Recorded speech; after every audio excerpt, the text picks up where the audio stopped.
Ogamba otya? Alhamdulillah sina tabu. Sina tabu. Alright. Ndi bulungi nnyo. Yeah. Ebweru eyo mutero tulabako. Bangamba wali obadde obeera bweru.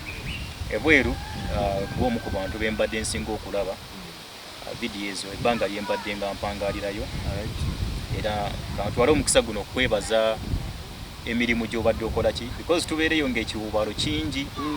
So tuba twetaaga ekintu ekiyinza okututwaliza n'okutulaga embeera eri ewaka.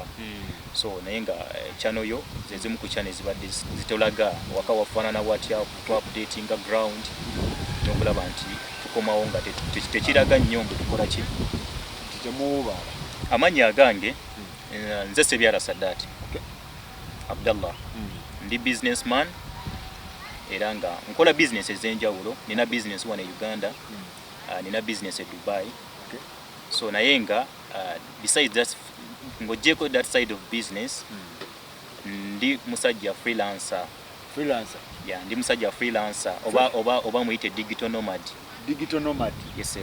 Digital nomad baba bakola bikyate. Kati kigambo freelancer kyenjo okubeera nga ntandikirako kyengenda okubreakingako. Freelancer kitegeeza omuntu eyeekozesa osobola okukola olina emirimu gyo naye ate nga oli osobola freelancer kitegeeza okubeera nga weekozesa naye ate nga osalawo ani gw'okolera nani gw'otagenda kukolera era gw'asalawo ssente meka z'ogenda okukolera ate nga ne ssente meka z'otakolera na budde ki bw'okolera ne budde bw'otayagala kukolera freelancer. So ndi musajja freelancer freelancinga ku online. Okolera online ngojeko business kuba nyina business ezindala nga wenkunyonyodde zitajja kwogera zitulese tujja zoogera olulala because era nazo zigasa bana Uganda. Yeah, nina company eyitibwa Quality Plus Industries. Nina essomero Barista World. Tuli mu kusoomozebwa kw'amaanyi nnyo. Tuli mu mbeera ya lockdown. Okimanyi bulungi nnyo tuli wano mu nsi yaffe Uganda batusibye tuli mu lockdown. Tetuva waka olw'embeera ya COVID nga weeri mu nsi. But tulina okwebuuza nga ffe nti bansibidde ewaka, is it the end of life? Because abantu bangi tubadde tulina amaduuka gaffe businesses twazigadde tetusobola kuvaayo because ne transport means ziri closed. But kitegeeza tulina kubeera waka tutuule butuuzi because waliwo ebintu ebitalinda bills zo tezirinda. Baba bakubanja rent kuno barando tebasonyiwa ajja kubanja abaana balwala okulya weetaagisa oba ntegereka. So kitegeeza however much tuli mu mbeera y'okusomozebwa you have to find a way of earning a living oba ntegereka. So si byakutuulawo because ne wonaatuulaawo at the end of the day era ogenda maliriza okola ki nga bills wakimulatinzeeko olaba nga tosobola kwesusitaininga. Nja nsaba ekintu kimu mukulu Faruku oyo yenna ali mu kulaba programu eno bw'oba weewaddeyo okutandikula programu eno mbadde nsaba ogumiikirize ogirabe paka weggwayo ogitegeere maybe oyinza ogifunamu bw'onaaba oyagadde oba ntegeerekera. So freelancer ye muntu asobola okukolera so obeera ne freedom of working. Nze wenkeera ku makya saa zino tuli mu lockdown ekinzigye waka kujja tumiitinge tukole ebintu bino but nina freedom ewaka ewange wendi ne wemba sifulumye mu nju so long as my laptop is connected on the internet ebyange biba bikoze eki biba biwedde much as other businesses zili closed but at least ninawo ekintu ekisobola okugeneratinga revenue. Siba na double loss. Kati abantu abasinga balina double loss saawa zino babasibidde ewaka but bali awo balinda president anaggulawo ddi tuddemu okukola oba ntegereka.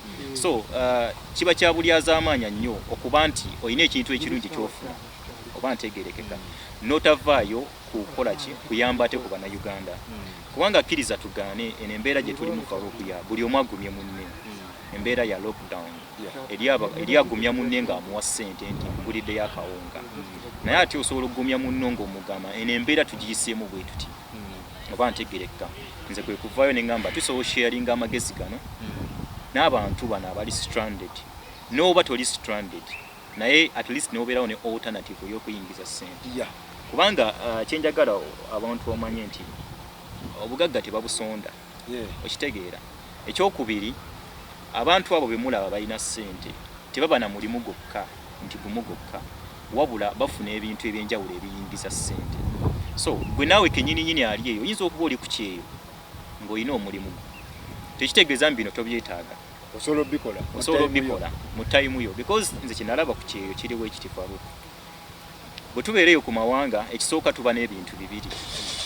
Ekisooka oyinza okuba okolera essaawa 9 nga contract wegamba, ng'okolera essaawa 9 naye essaawa ezisigadde zonna za kukolamu gwe by'oyagala oba ntegeera.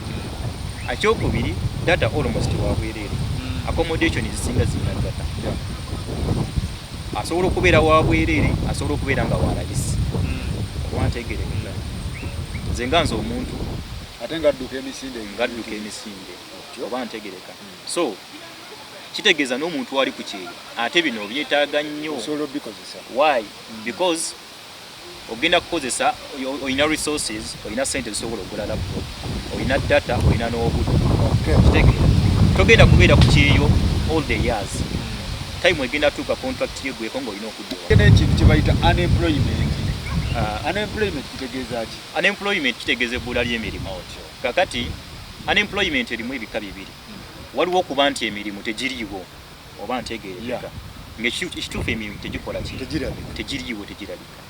Ate waliwo okuba nga n'emirimu weegiri naye ate ng'omuntu tategedde nti omulimu weeguli oba ntegeerekeka. So nze we mbeera mu kitundu awo nga waliwo omulimu beetaaga omuzimbi oba beetaaga omuntu ayambako oba poota. Okupoota okumanyi? Nkumanyi. Nga nze ndi ku kyalo naye nga simanyi nti wali beetaaga poota naye ate siina mulimu. Olw'okuba nti simanyi era kindeetera okusigala nti siina mulimu because sifunye awareness nti wali beetaaga ki? Nti poota oba ntegereka. So mu mbeera eyo nti waliwo awantu awali emirimu we tutamanyi nti weegiri, ne kireetera okuba nti unemployment eri on the rise, nti maybe singa tuba nga tutegeddewo ujja kubaawo omuwendo ogwesalako kubanga tujja bba tusindika abantu tubabuuse tubagambe bannange muli eyo temulina mirimu naye ne wano waliwo emiki mugendeeyo mirimu. So mu mbeera eyo kye tutunuulira olunaku olwaleero gy'emirimu egiritwa online jobs. Naye nga basasula bulungi nnyo nga bakuwa ssente bulungi nnyo, ssente zo zifuna mu budde ate n'ofuna ekyo ky'okoleredde. Ate temulimu nti zimanyi kiki doyi leetayo. Kakati awo tuwagala tugende. Uganda babitya. Bannayuganda tulina obuzibu Farouk mu nsi yaffe eno eya Uganda nti Uganda tuli so dominated. Woyogera ku online working mulimu Ponzi schemes nyingi ezize ne zibba abantu. Scams ezo tuziyita Ponzi schemes. Scams ezo omuntu ajja n'abawo program ye gy'ateekawo website oba oba ati ataddewo nti ba affiliates abo oleeta abantu era baana bangi bakola chain. Abawala abali mu house eyo abakola emirimu gy'obwa house bangi babataayiza ne bababbako obusente. Batya soko babuusa kuba kati gwe baddeko ku kyeyo bababba batya babaweereza ssente n'agamba oyingira kino ekibiina osayininga app n'oleetayo oba 7,000 oba kakadde ng'oleetayo abalala 2 nga bakuwa commission nabo ne baleeta yagulawo site ye. Wamala okubeera nga agulawo site ye n'atandika okubeera nga abeerako abantu ba recruitinga n'akola chain. Kati abantu ba recruitinga bano nabo ne baba balala ba recruiting. Bino byendaba oli ku WhatsApp n'agamba nti join. Simanyi join naye ng'okujoininga weetaaga ssente oba ntegeka. So omuntu anoonya omulimu Farouk ate okumugamba mbuleeta 80,000 oba oli mubbi. Era ndowooza oziraba nnyingi nnyo Bannayuganda bazimanyi. At the end of the day tumaliriza ziggaddewo nga bashatinze down website ne badduka ne ssente z'abantu oba ntegeka. Naye online work nze gwe ŋŋamba omuntu yenna yenna gwandaba nti wano okola, you don't need to pay anyone any money okusigninga up to do any job. You don't need to pay anyone. Toyina kusasula muntu yenna ng'ogenda kola omulimu wabula oyina kudelivaringa service ne bakusasula. Osobola okubeera n'okolya company ng'eri mu America, osobola okubeera n'okolya company nyizo basobola kufuna visa ya America. Yeah. Okitegeera. But I can work for a company in the United States nensasula. Nekuwa sente? Nempa sente zange bulungi. Yo. Osobola okukolera company eri e London, e Netherlands, mu nsi yonna global. Yonna. Oli Kampala wa? Ya, nze nina emirimu gyange gye nkwasaganya naye nga ngikolera mu nsi ez'Abawarabu, Dubai, Saudi Arabia, ensi eza GCC. Naye nga nkolera oba ntegerekeka. So, mu mbeera eyo gye twagala okubeera nga tulaga abantu how you can make money online. Ne bobeera ng'ofuna ssente zo in the comfort of your home. Oba ntegerekeka. Yeah. So, mu mbeera eno lwaki online bannayuganda bagitya? Otunulya balwana baffe bannakenya kyobala tusaba abakulu singa abakulu bavaayo ne babaako ensonga ezimu ze bayambako ku bavubuka ekintu kino kiba kyetaaga amaanyi. Tulaba nti wano tutandise tuli babiri tuli banafu okusinziira ku population ne unemployment burden. Naye ffe katukube ekyaffe gavumenti yemanyi oba ebirabo oba tebiraba eyamba oba teyamba. Bw'otunuulira balirwana baffe aba gavumenti ya Kenya bavaayo ne program bagiyita Ajira digital program eyo bo bazuula bamanya nti ku online kuliko emirimu ejjadda omuntu gy'asobola okukola oba ntegereka. So ne bavaayo ne program yo gavumenti yavaayo ne program nga yabavubuka bonna si bavubuka bokka wabula kale basically batagetinga nnyo ba youth because unemployment eri rise eri esinga mu bavubuka oba ntegereka. So bebasinga okubeera nga batagetinga nga era ng'omulamwa gwabwe gugamba online work is work. Eyo program ya gavumenti ya Kenya era ne bateekawo ne centers mu batrainingira abantu abo gavumenti ya Kenya. Naye ekisinga okubeera nga kisanyuso simanyi oba kyasanyu oba kyanaku after 3 years nga bamaze okubeera nga basensitizinga abavubuka abantu how to make money online through various programs. Ate gavumenti kennyini ya Kenya evuddeyo neyagala okutakisinga online working. Ebantuufu baprocessing online ntiki tebagala gavumenti bagyeko omusolo oba ntegereka.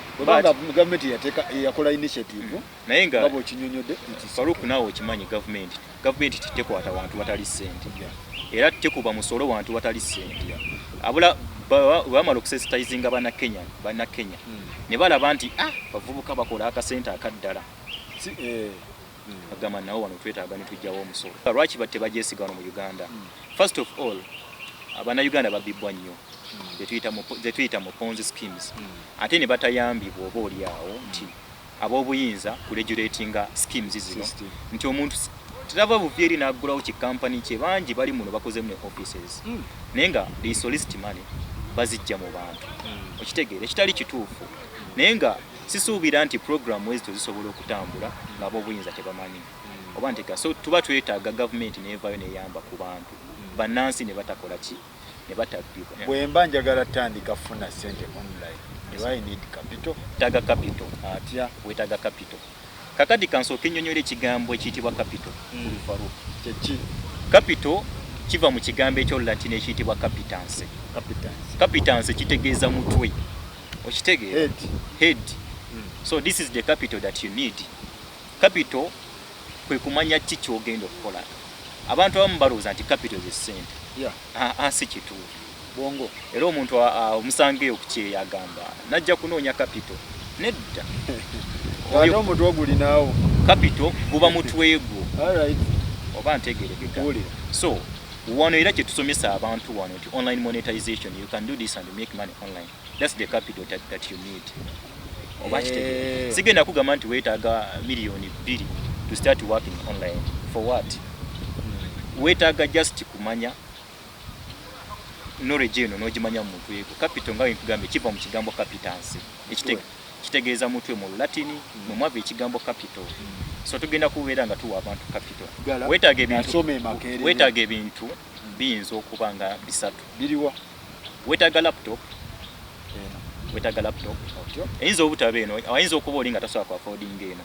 But weetaaga laptop. Yeah. Any laptop. Kwa omuntu omugamba eno ayinza okugamba 5 million nafuna million 5 ngule Mac.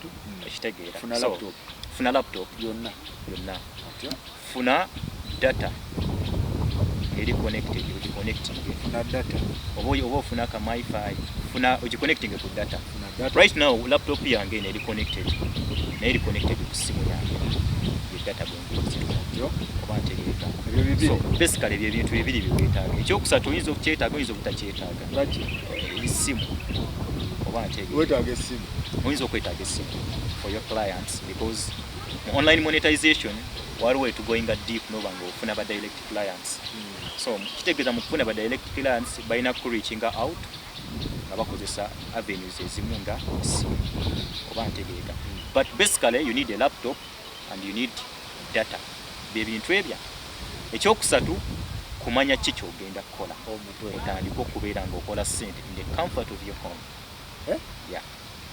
nja kubeera nga nkugamba ekintu kimu oba bibiri okumakinga sente ku online ekisooka olina okumanya nti okwezuula gwe kikyoli nga gwe nomanya nti nze nsobola okukola kino nti oba nze kubanga eri abaana kati eri abaana nga bakola ku NASA road bagigadde ba graphic designers oba ntegeeka eri abaana nga basogama nti nze nasoma ebya 3D animation nzikuba naye sirina ba client eri omuntu ng'agamba nze ndi writer ndi muwandiisi writer kwe kuba nti osobola online writing ya article writing mulimu content writing mulimu ebintu bingi ba blogging okubeera writer oba ntegeeka ng'owandiika ng'oli writer kati tugenda kubeera kutumya nga for example oli writer oba online writing twitter online writing ezimu ku ngeri y'okukolamu sente ku online eyitibwa online writing nti owandiikira online oba ntegeera owandiikira online bandika empandiikira abo osobola okuwandiikira websites ez'enjawulo kubanga websites nyingi nnyo eziggulawo era website nyingi nnyo ziri mu millions. We have millions of websites eziri ku gundi eziri established ne website eyo kimanye ekikuuma oba kiyite omusaayi gwa website kwe kuba nga olaba nti Faruku omusaayi gwa YouTube channel yo kwe kuba nti olina okujja updatinga ne new video lunaku tovola nze mbawadde ire oba ntegeeka so omuntu bana oba ogudde website yo notateekako content yo kitegeeza ba visitors tegenda kufuna ba visitors oba omuntu wanajja ku website yo nakebera n'alaba nti wakoma okuteekako gundi oba wakoma oteekako article ku wiki ewedde omaze emyezi 2 ajja tuuka akaseera nga website kyafuna ba visitors kitegeeza losing out oba ntegeeka so mu mbeera eno websites zino zeetaaga ba writers abo osobola okuwandiika articles zo era zibeerayo nga zinoonya ba writers naye zibanoonyezaawa kati as you a writer oba gwasobola okubeera ng'ofuuka writer tusooke tumenyemenye online writing era naye alimu ebika osobola okubeera general writer osobola okubeera content writer oba nkitegeera osobola okubeera medical writer no specializing anti goli ku byabusawo owandiika byabusawo so naye alimu ebika writing alimu ebika era naye mugazi byonna tujja goinga tujja kufuna obudde ebimenyemenye mpolampola naye kwebuuze website zino zinoonyawo aba writers bano zibanoonya nga zikozesa platforms ez'enjawulo eriyo platforms eziri established nga zo ziri legit teziri mu bufere teziri mu bubbi nga all what you need kumanya nti nze ndi writer oba kitege oba nti ndi graphic designer oba ndi web developer. I just need an account for the clients to reach me out. Neba hiringa then nemba kolera omulimu gwabwe in return neba nsasula. Kati kambeko on website. Uwe ye example. Nja kusaba omuntu ali eyo bobo ina laptop. Ojja gendo searchinge to what website yemba kita Upwork. Upwork nga wola bikigambo app ne work tokikutulamu wandika Upwork. So, Upwork.com eno jola ba Faruku. Yeah. Is a marketplace for freelancers. Abagalo okukozesa. Naye ng'oli wonna woli. So Upwork eno ejoininga ba freelancers all over the world ne ba joininga n'abagagga abagalo bakolera emirimu. Oba ntegereka. Kiche neetaagisa birimu okuteekamu akasente abantu baffe batyawaawo nyonnyola ebintu bino naye tuwanyonyodde mukulu Farouk. Online writing you don't have to pay, toyina kusasula okola omulimu tosasula va ne YouTube tekusasuza osayininga YouTube wabula you just have to register your account. No wandika account yo nti nze ndi kino bwekibanga kituufu kyoli era Upwork ina test zimwe kugisaamu tujja bbira kugulawo kya account mu Upwork nikubanga si buli omuntu bajja ojja kuva eri ogambe nti nze ndi kino bamale bakwapproving ya waliwo emitendera Upwork gyeyitamu paka account yo bajja approvinga ne bagamba you are among our team oba ntegereka okeno zaali companies zaali bbiri waliwo company bagiyita Elance ne company nga endala nga bagiyita Odesk. So mu 2015 zagatta zakola margin ne zeegatta mu mwava kino ekigambo mu mwava company etibwa Upwork ne bakoleemu era ekibuga eri mu United States of America eruddewo era zezimu ku legit online legit websites marketing places zetuyina all over the world. Alright. So otunuulira kati mukulu Farouk nti tubadde tuwogera ku writing yokka nga njagala kulaga abantu ba online writers bayinza okubeera nga basanga but tutunuulira wano olaba zino zonna skills nyingi.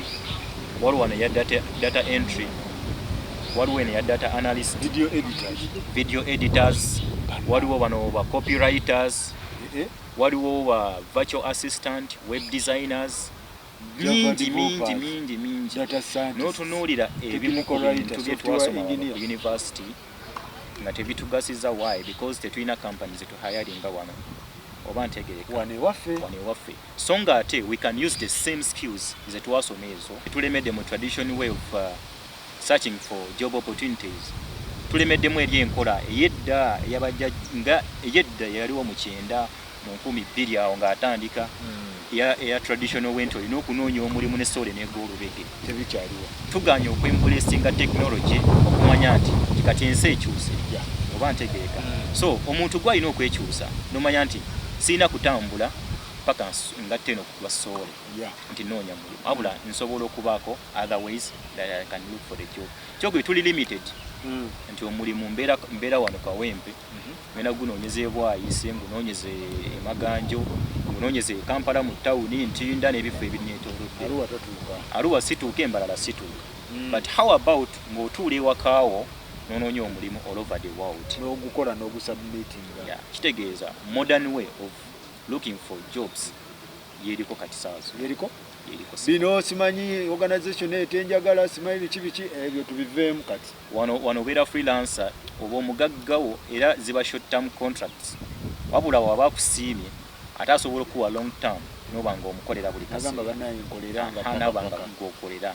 So naye wano abamugagga for a certain task nti Upwork wano ba mugagga ateekayo omulimu nti wano njagala omuntu ankolera kino then ng'ogukola nga bakusasula ng'ebyo biwedde.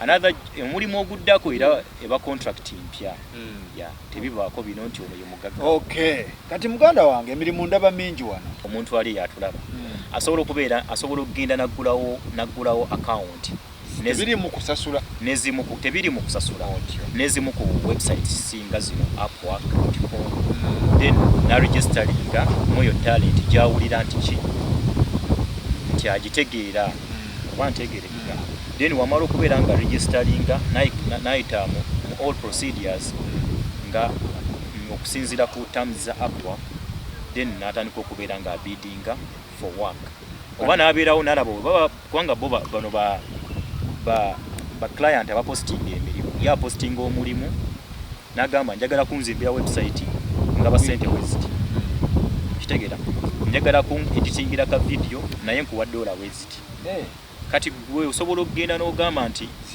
zinja kola n'ogenda mu inbox ye emujoyininga then kasita mukkaanya nga Upwork ebagatta baneetaaga omulimu gwa designing of course oba olina oregisteringa nga omugagga nga boss anakozesa omuntu n'ogamba noonya gondi njagala omuntu asobola okundesigningira gundi weeti oba logo weeti ne weeti oba ntegereka.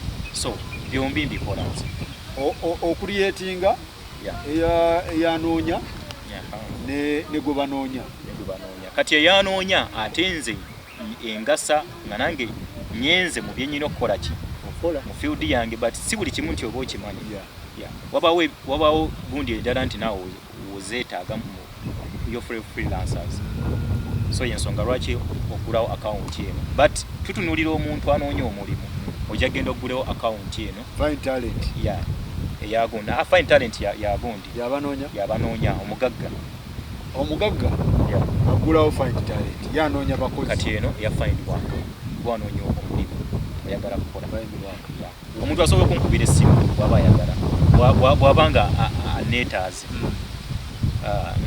esooka asobola okunsanga nina channel yange eya Instagram ndi influencer ku Instagram nina channel bagita Barista TV nako nyina emirimu gya online gye nkolera ku Barista TV nayo tujja tuukayo tujja gendayo then website ku gundi ku Facebook nkozesa amanya gange Sadat Abdallah Winner Facebook so enamba yange y'essimu eri 0704 63 937 884 singa omuntu aba neetaaze because tomanya ebintu bino omuntu ayinza okugamba nti nabeera sitaaka bana registaringa simanyi biki kakati mukama wange ziguddewo akawunti noonya mulizi baneetaaza ki kakati nga wenkunyonyodde mukulu Farouk Upwork nga yiyo terina nnyo kyamaanyi kyekwetaaza wabula ekwetaaza ekintu kimu ekwetaaza ebintu bibiri kugulawo akawunti nabo ekyokubiri kubanga omanyi ekyo kyogenda okukola kyokka era bakutestinga era kasita nyinza okuba masenge nga ndi mulungi mu video editing bakutestinga era ezo kyova nti togigulawo ne bagigulawo takinga like 2 to 3 days ne bakurespondinga ne balaba nti oba osobola okuba nti oli mu okola ekyo babako testi ze bakuwa then kasita oziyita they approve your account era nyingi nnyo ze barejectinga alright maze ogigulawo kyekiddako awo ekiddako bakiyita pitching kubeerawo main job gy'osobola okukola gyewekakasa but osobola n'oteekako other 2 jobs gy'oyinza nazo okubeera nga katugeze nze mukuba kamera ndikafu kyebayita main niche gundi enkulu niche enkulu nti nze ndi kino wala ne bazita era oba oregistaringa oteekako main niche then eina ne once gy'oteeka 2 sub niches nti wano nsobola ate kukola kino ndi ne muzibu ne mu kino so ezo nazo zikuyambako okubeera nti nazo basobola okubeera ng'ofunamu emirimu kezo tekukubuuka kati ofuna otya omulimu ku Upwork ekisooka abagagga nga bo bano abagala basi bapostinga emirimu because erina over 3 million users so kati gwe okera ku macha n'ogulawo laptop yo era abagagga ojja laba nti anapostinze omulimu ayagala mukolera kimu guweeroboza oli freelancer ogamba nti nze njagala kukolera ono guno omulimu ogulawo akawunti olaba emirimu gye bapostinze olaba emirimu n'ogamba nti kati wano nze njagala kukola kino kubanga yo omuntu akeera ku macha ng'agamba nze njagala kunkolera kino nakipostinga kati gwe naawe okeera ku macha n'ogulawo laptop yo n'olaba nti omugagga ayagala mukolera mulimu guno babaako bangi n'olondamu ateekako omulimu ne ssente zagaba kati gwe oli wadde embogamaani zesikolera $2 oba ntegeeka n'ogenda n'onoonya abalina ssente n'omusaba bannange nti nze nsobola okukola wundi nsobola okukola omulimu guno gw'opositinze era mbadde nsaba okole ki era akurespondinga through Upwork ebintu byonna byonna transactions byonna ebe transactions kakibe byonna biyitamu Upwork because era Upwork gwe tebakumanyi era omugagga asasula Upwork then kasita gwe omala okukola omulimu n'okusubmitinga Upwork ng'ekwata ssente kubanga era tulinako ba unserious freelancers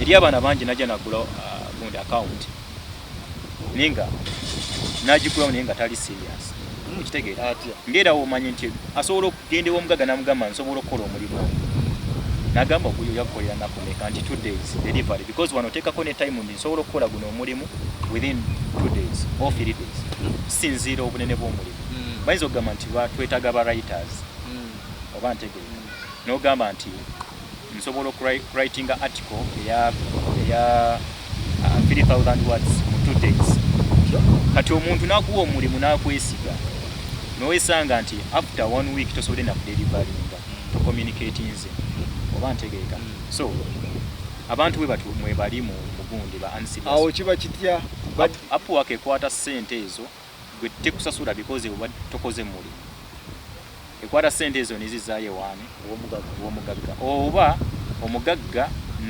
nafuna naddamu n'agenda kubanga sigweka mu pitchinga wabawo abalala abantu bangi oba n'agenda ku muntu omulala yamupitchinga n'amugamba nti omulimu guno weekuti ngenda kuwa ssente weziti ate buli mulimu gw'okola client akuwa star depending gutya waba asiimye n'agamba nti nkoledde ka graphics akalungi nkuwadde 4 star oba nkuwadde 5 star star zino zigenda zirankinga era wano zigenda zireflectinga okugundiyo ku badge yo information yeno si bangi abagimanyi naye nti tuli mu mbeera yakweyamba abatono abamanyi ebintu bino tuveeyo ate tuyambe n'abalala because market nene eno global si kirungi ate kuba selfish kuba ensi yonna enoonya mirimu era yensonga lwaki nti nze nvuddeyo webale nnyo because tosobola tumya abantu bali mu lockdown basafaringa they are looking for what to do gwe nobeera selfish emirimu gikukompayirinzeeko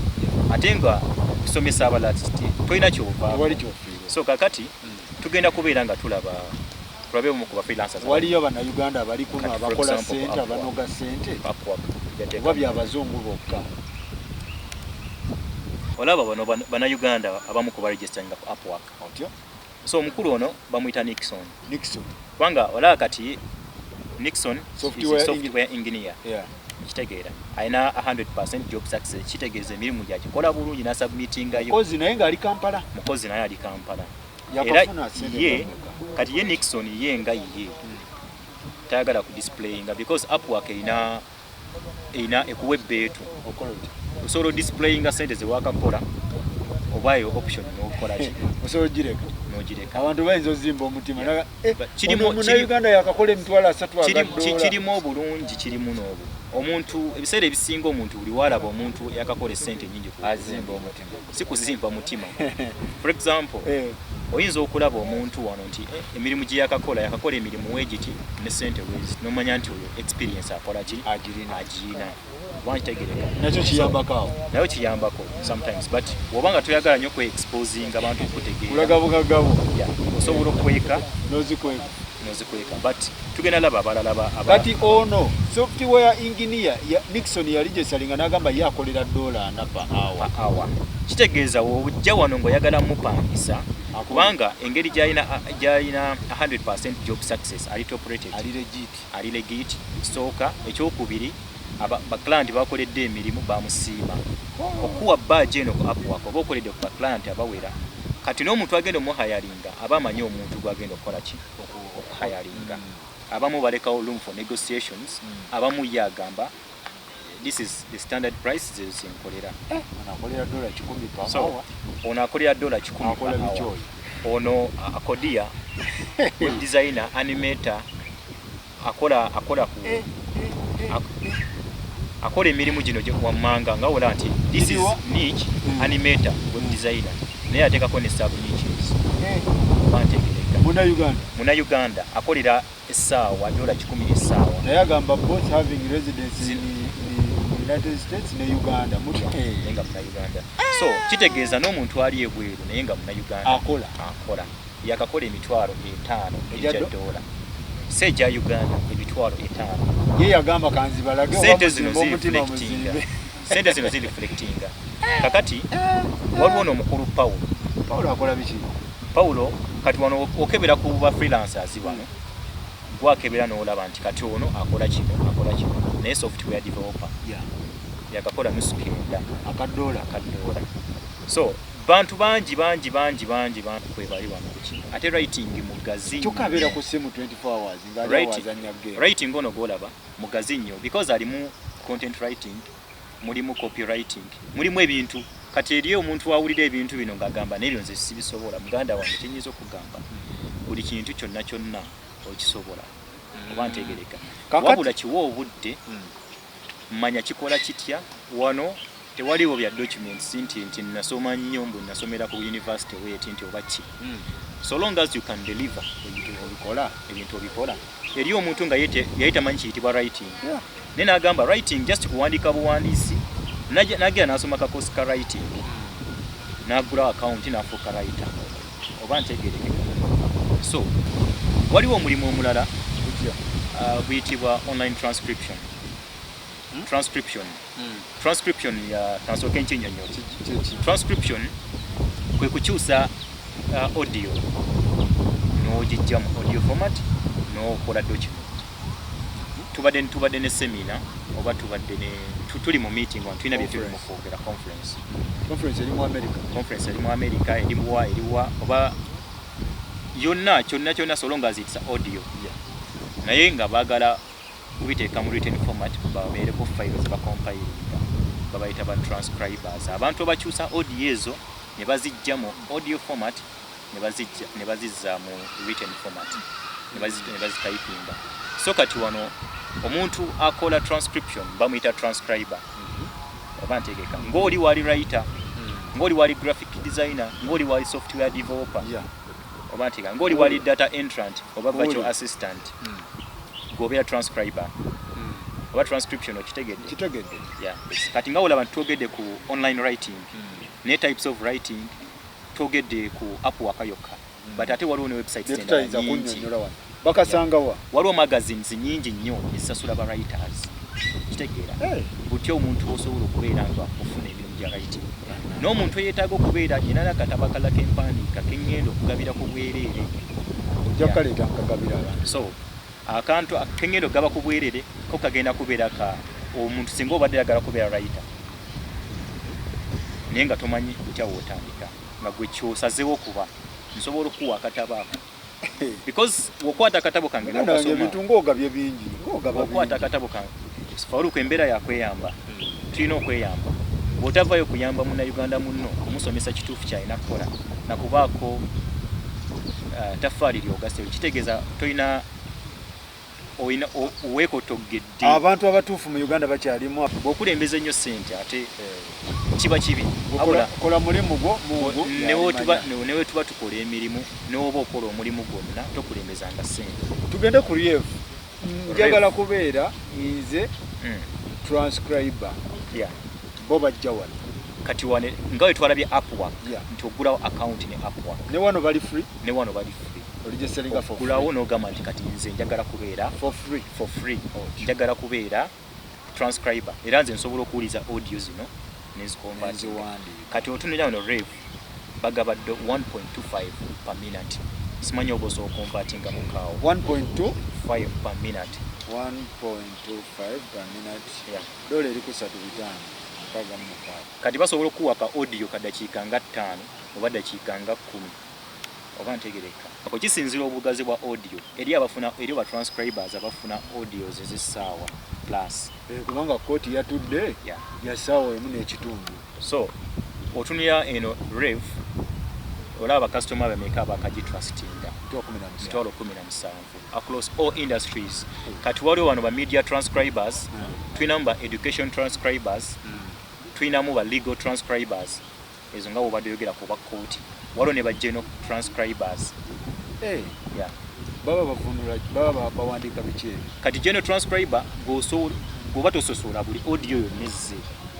Kati legal transcriber yonna ogiwandiika kati waliwo omuntu ayinza okugamba mbu nze ndi medical transcriber kati eri abaana eyo okimanyi nti eri abaana kukyeya abasoma medicine naye nga yava e Uganda n'agenda kukyeya kitegeeza owestinga knowledge eno gye wafuna ate oli mu kugiwestinga because ojja musanga ng'ali mu bintu birala nnyo ali mu security naye nga bino osobola bikola part time eringa mu security okola essaawa z'omwenda kasita ziggwako nodda ewaka nobaako ate ekirala kyokola kyokola.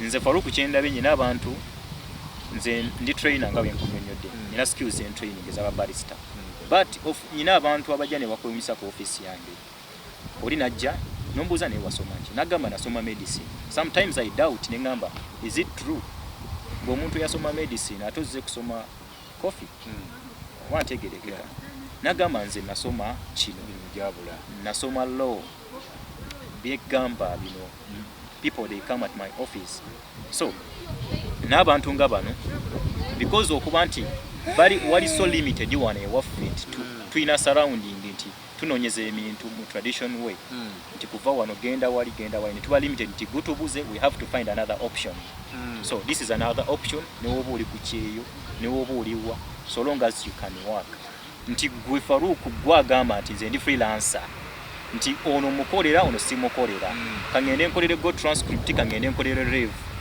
kati osobola okujjawo ne ku go transcript ate yo yine egaba 0.6 oba ntegerekeka baseera so zezino sente zo zekola ki naye waliwo ate bayinza okuba baseera naye nga waliwo gwe tulimu levels kigera cause wembanga nsobola okubeera nga nfuna additional $150 omwezi oba osobola okubeera nga okola bwembanga ndi ku kyeyo nga nkola omulimu gwange naye nga nyinawe nsobola okujja $10 oba 2 oba 3 awali part time nga nzikolere mu budde bwange obutali muyimu nakyo kiba kyanjawulo okola so rev eno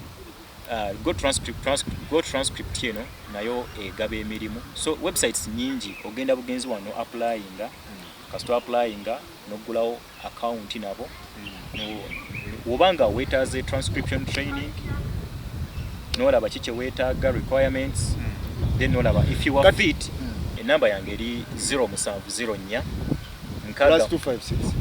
+256 wabanga ali bweru nenga 0704 63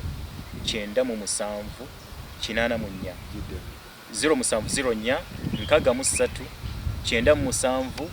9 8 yo namba yange ebeerako ngayagala kwebuuza ku ki eriyo ayinza okuba ayagala kwebuuza ku bimu byawulidde oyinza okufuna omuntu n'abeera inspired but what you are doing oli ayinza okubeera nga naye freelancer n'agamba oh Sadat we can connect netukola kino oba n'abaako ettaffaali naye lyagattako bintu bingi nnyo ekyokubiri omuntu ayinza okuba ayagala kumanya more about freelancing because nina akatabo k'entunda because otunuliranga wetwogedde ku online writing oba online transcription nti listinga down websites meka ezisasula byonna full details of everything about internet monetization ebintu bino saaka bitandika nina ebintu lwakubadde nti senyonnyoddeeko bulungi nenja abantu bajja kuntegeera tujja maaso tukyatambula naye nga mu project zenkoze project nyingi nnyo zenkoze nga nkoleddeko ne organizations nyingi nze Farouk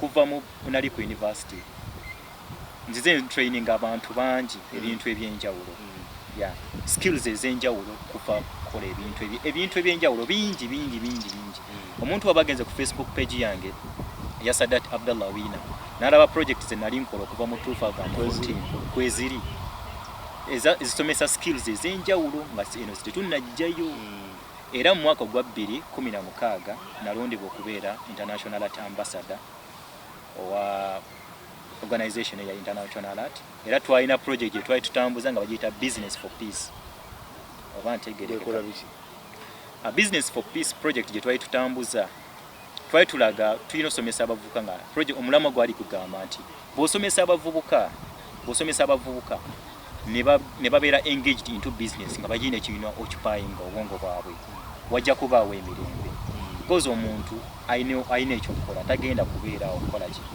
kulowooza ku strike kulowooza ku ki oba ntegerekeka so kiringa okubeera nga gwe mugagga weka ku kyalo bw'obeera nga gwe mugagga weka ku kyalo nga bakwetolodde baavu at the end of the day bagenda maliriza bazza ate bakubbye oba oliawo bakutuusiza nako obulabe so kiba kirungi nnyo okuvaayo n'oyamba banno so si kirungi kubeera mugagga weka mu so kino ekintu kyenkola si kipya nkikoze mu fields nyingi nnyo era muzimu ku fields munaakazikola kakati mukulu Farouk kambeyo ekintu kimu kyeggamba kyetufundikira nakyo omukulu Seya Allah musasi Sebagala yagenda omukulu Seya bwe yagenda okufa yali yesimbyeyo ku bwa Lord Mayor ng'alamuza Entebbe ey'obwa Lord Mayor naye program gye yajja nayo eya Chinalizing Uganda program yali idea gye namuguza nze nagimuguza naye nagimuguza ku conferences ezimu ndi musajja nali nteeka conferences nga nsomesa abantu So yali omugenyi omukulu ku conference emu gye nategeka ne tudiscussingamu awo ne muwulira kuzimu ku project zaffe era nga yali project ya Chinalizing Uganda. Byali bintu nga biri bya skills era skills ezo okusomesa abantu bingi bigazi. Alright. So kyansanyusa nnyo okuba nti mu programs zatadde ku flaunting ajja nga mu manifesto ye ye program gye yasooka kitegeeza byali byaffe. Alright. Allah musaasire. Tulidde okusomesa nga tuyita ku platforms ez'enjawulo nga tugenda mu masomero. Feka tubawe platform. Actually program ezimu ku program zange zaali za kugenda mu masomero nga nsomesa. Nero kuba nti COVID-19 atu affecting nze now for it's coming to 2 years. Katubasomeseze wano. Yeah. Ne ba student balabe. Yeah. Naye nga akatabo ako nyina akatabo kentunda ku online. Kali ludda. Kali ku online. Wa bakasanga wa. Bantu bali ku online. Kakati bali. Nsobola okukatuusa ku muntu bonna waba akasanze. Bonna bawa. Oba ali mu America oba ali Dubai. Babulire wawe kali. Boba kasikeyo. Omuntu wabanga ampereze namba yange y'essimu wabanga ankubye nsobola okamweza ku email. Yeah, nsobola okamweza ku email. Bakaita ebook. Ka hard copy ndimu kuyita mu legal procedures. Software weri. Ready? Hard copy na nyina stores ezimu ze nakwataganye nazo wano. Zi book stores. Tugenda kubeera nga tubuteekayo nga abantu ng'osobola n'okagula. But still eri abantu nga yali wala ali Dubai, ali mu America, ali Bungereza, ali Netherlands nga yandiyagadde okumanya information yino eri detailed yonna eri mu katabo ako ate nakasaze ebbeeyi waka $10. Yeah. But right now tuli mu mbeera ya lockdown, mbeera ya kwegumya akatabo ako nenkasala basobola okugenda bawe namba enamba eri 0704 63 977 84 zisinga n'okumalamu abantu amaanyi okuba nti tebabeera inspired by online working. But cause atunulya ngeri bamubba n'eri bamubba. So ogenda okujja omugamba nti register with oba go transcript atya oba ntegereka. So baba baruzinga molaba bekyawa kyawa. Government yekoze etyo okuba abafere ndoza tujja funayo nayo eyina amaanyi agasobola buli mufere atali legit. Because mwebaline offices bazikola kizibu nnyo kola office awantu nemalawo emyezi 2 nga bobiza tebamanyi soliciting money. So legal procedures ziba zino teki nze nkola ne Alibaba nkola ne Amazon naye bana Uganda just bali mu fear but osobola okugula ekintu kwa Alibaba oba kwa Amazon n'okwata sente n'osasula omuntu gw'otalabyeko nezijja. Ebyo tujja kugendayo nga tuzze nga tuba Farouk kiriwo ekiti tulabyeko emirimu mitono nnyo tubadde ku introduction. But ebintu bingi